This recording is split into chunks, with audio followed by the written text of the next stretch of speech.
Is this another grappler versus striker contest? Is it as simple as that, AJ, or do you read more deeply into this matchup?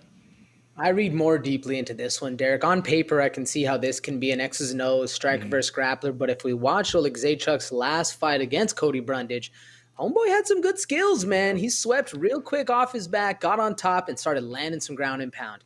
Now, is Caio Borralho a better wrestler and a better all-around athlete than a Cody Brundage? I think so, but I guess we're going to see when the fight happens. Now, what I was going on about in the beginning, man, in the intro, how this is a proving ground for both fighters. Really, to me, it's a little more proving ground for Caio Borralho. I mean, this dude comes in, not juiced up, jacked. I don't want to start any rumors out there because you never know in the UFC, but absolutely muscles on muscles. And a scary person in the media. You know, he's tatted up. He looks as he's going for the finish, but he enters in the UFC, has to get a second Dana White Contender Series in order to actually prove himself. Hasn't had a finish in the UFC yet. So to me, with an all-around finisher like Oleksiejczuk, who's going to be going for the finish the whole time, wherever it's on the feet or whether it's on the ground, you're going to have somebody who's going for it. Caio Borralho could falter in that kind of pressure situation. Now, I'm not saying he's going to, but I just don't think – I haven't seen the grit, the metal that proves to me Caio Borralho is ready to step up and over the hurdle. Do you see that, Derek? Am I making a little too much of this, or what do you think? Well, I think both fighters are still on their proving grounds because if we're doing a resume review, right, and you take a look at Oleksiejczuk, at least his most recent resume, right, you got a lot of really good fighters there. You got Antagulov, you got OSP, Jimmy Crute, you got Modestas Bukauskas, Gamzatov, Dustin Jacoby, Sam Alvey, and then Cody Brundage. You got a hit list of guys, legit guys. Not all of them have been wins, but the guys he lost to, OSP, Jimmy Crute, and Dustin Jacoby. Not bad losses, bro. If you're looking on the other hand, you got this undefeated guy, Caio Borralho, right, who I can understand where you're coming from. Maybe he still needs this. This is a good litmus test right here. But let's not forget the two guys that he just beat, man. Makhmud Murdoch, Armen Petrosyan. You want to talk about a guy that can strike with the best of them? You're talking about Armen Petrosyan. And Caio Borralho did what? He decisioned him, bro. What he does to all these guys. Why you needed 2 times on Dana White? Because he has the capacity to fight smart. And I think that's what separates these two guys. You know what Oleksiejczuk's game plan is going to be. It's going to be walking forward and try to box you up. That's the game plan. Knock you out.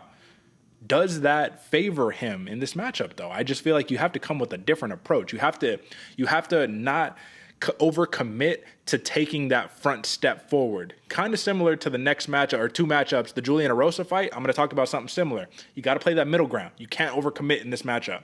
So who has the bigger threat advantage right here? Oleksiejczuk, if he can keep it standing, he can make it real interesting. But Borralho, man, he gets you on the ground, and these guys can't get up. Exactly, Derek. I think Borralho has the bigger set of bigger toolbox, if you will. He has more tools to pull from, whereas Oleksiejczuk has an underestimated or at least under-refined ground game, which I think can be that X factor. Let's say he pulls the same thing he did on Cody Brundage. Next thing you know, he's on top, landing the big elbows. That's where the X factor really comes in for me, man. And to see that will be proven later on, but at least if we're going just what we've seen off toolbox right now, Borralho has the advantage. He also kind of has the speed advantage, man. One thing that scares me about him, he will shoot that shot from 4 feet out, from out of nowhere, and still get to your hips and still land it.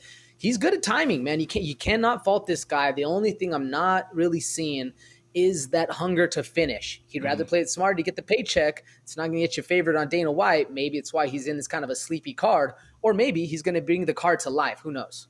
Yeah, no, you're right about that one, man. You do need to bring out that entertainment factor if you want to get some of these more decorated spots. But the thing that I like about Borralho, and I'm not trying to be too high on him, is that he's still got a chip on his shoulder, bro. He's like, these guys don't respect me. They don't think that I'm as good as I am, and I'm here to show I'm a top guy in this division.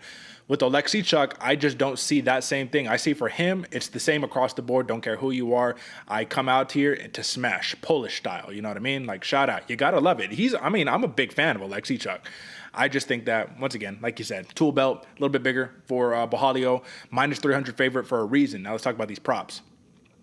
If you're betting on Oleksiejczuk, are you smashing that plus 525 TKO prop? Like, are you just taking out a sledgehammer and smashing that by saying, if he's going to win, this is probably how he's going to win? What do you think?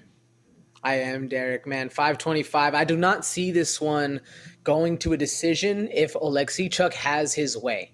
Now, if this dude's back's on the mat the whole time, then yeah, we're going to see a Caio Borralho decision. You could even see, well, I mean, I just looked at his props over there. They have the submission really high for this guy when he was getting a lot of submissions early in the past. Personally, I like that TKO plus 525, throwing uppercuts down the middle. He has an X factor to him. Derek, do you see a lot of value in that plus 120 submission? Or is Oleksiejczuk a little sleepier on the ground? What do you think? You know, I do. I do see that submission. And I think the reason why is you got to look at history. Oleksiejczuk has been submitted twice in his last 10 fights, right? Two of them, and they were both, it was those two big losses, Jimmy Crute and OSP. It was a Kimura and I think a Von Flue. Yeah, of course, OSP with the Von Prue, right? So yeah, it was the Von Prue and it was the Kimura. Both of those, what you have to take into consideration, man. Caio Borralho does not have a lot of submissions recently that are coming off of his back. He has guillotines. He has an anaconda. Things of that nature, right? So if we're talking about top control positions and submissions, you're talking about your Von Flue choke, right? You're talking about your arm triangle. You're talking about your Kimura. You're talking about those still maintaining control positions. I like the submission, and I'm actually going to go heavy on this one. I'm not taking a finish in the main event, but in that co-main, baby, you know this dude is coming for it. Give me plus 120 submission victory for Caio Borralho, and give it to me in the second round. How you see it?